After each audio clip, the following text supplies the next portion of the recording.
De prendre de la hauteur, voici notre page été. Nous vous embarquons à bord d'un hélicoptère pour découvrir la Touraine sous un angle différent.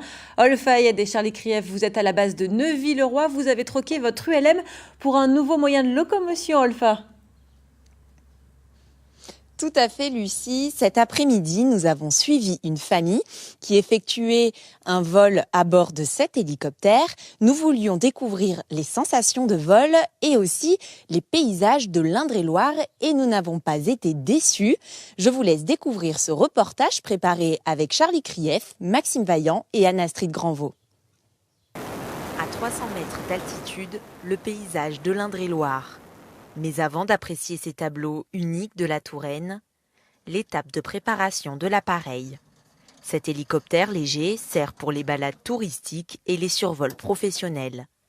Il doit être contrôlé avant chaque décollage, moteur, niveau d'huile et la visite de pré-vol pour vérifier l'équilibre de la masse de l'engin avec le poids des passagers. Et pour cet après-midi, ça devrait bien se passer. Normalement, on peut faire le vol tranquillement, sans trop de problèmes. la famille est arrivée, le décollage va pouvoir commencer. Mais avant, quelques consignes sont à respecter. Vous au milieu, s'il vous plaît. Ok, ça marche. Et vous de l'autre côté en face. Ok. Les ceintures attachées, les casques aux oreilles pour communiquer et les premières réactions. Je me sens bien, je sens que j'ai le cœur qui bat un petit peu, mais ça va aller. Je suis contente. C'est parti pour le décollage. Dans les airs, à 190 km/h, les richesses de la Touraine défilent. La confluence du Cher et de la Loire et le pont du bout du monde.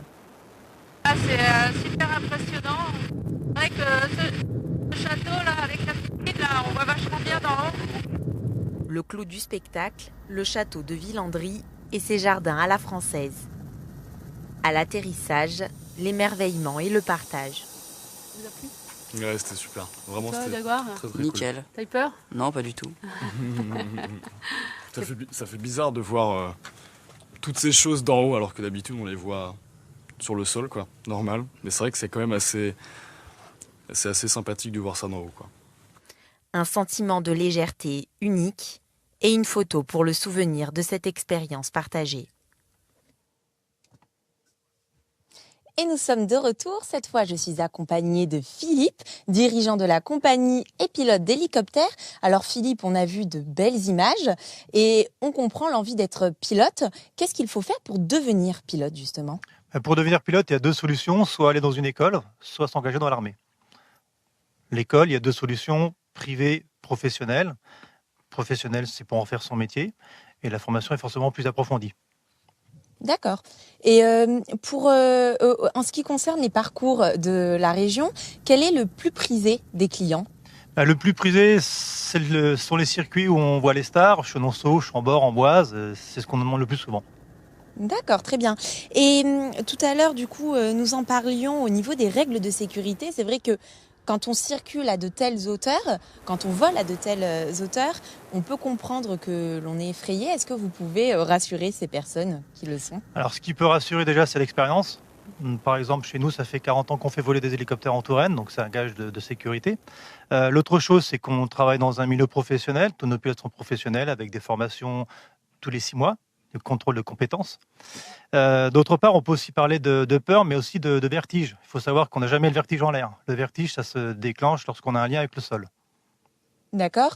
Et est-ce qu'il y a un moyen de guérir ce vertige quand on regarde Moi-même, j'ai le vertige et après 8000 heures de vol, j'ai jamais eu de sensation de vertige en vol, que ce soit en hélicoptère ou en montgolfière d'ailleurs.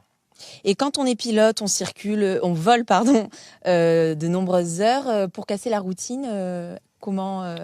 Pour casser la routine, il faut varier les plaisirs. Donc, faire d'autres activités le week-end, se changer l'air. Mais ça reste un métier passion. Donc, normalement, je ne connais pas beaucoup de pilotes qui sont là de ce vol, de cette fonction. Très bien, merci beaucoup Philippe. Quant à nous, nous nous retrouvons demain à bord d'un nouvel engin, mais je vous laisse la surprise.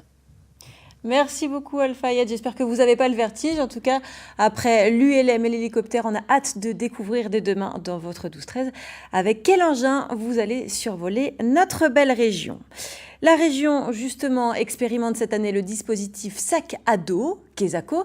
Il s'agit d'aider un groupe de jeunes à préparer et à financer un séjour itinérant et en autonomie sur la Loire à vélo. Leurs sacs leur ont été remis ce matin au pied du pont Will.